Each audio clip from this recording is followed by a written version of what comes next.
অনেকেই বিশ্বাস করে মা বাবার রূহ মৃত্যুর পর ৪০ দিন পর্যন্ত বাড়িতে আসে, আমাদের দেখে, আমাদের কাছে বসে।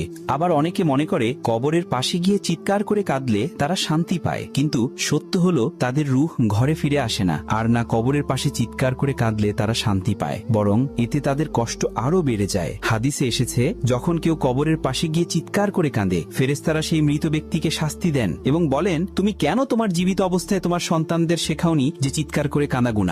মনে রেখো, এভাবে কবরের পাশে কান্নাকাটি করা মৃতদের জন্য আযাব হয়ে দাঁড়ায়। তাদের রূহ কষ্ট পায়, ব্যথা বেড়ে যায়। কিন্তু যখন তুমি তাদের জন্য হাত তুলে দোয়া করো, যখন হৃদয় থেকে কুরআন তিলাওয়াত করো বা তাদের নামে সাদকা দাও, তখন সেটাই হয় তাদের জন্য আসল উপহার। এই উপহার তাদের রূহকে শান্তি দেয় আর আল্লাহর রহমত নাজিল করে। সন্তানের দোয়াই হলো সেই আলো যা কবরে থাকা মা বাবার অনেকেই বিশ্বাস করে মা বাবার রূহ মৃত্যুর পর ৪০ দিন পর্যন্ত বাড়িতে আসে, আমাদের দেখে, আমাদের কাছে বসে।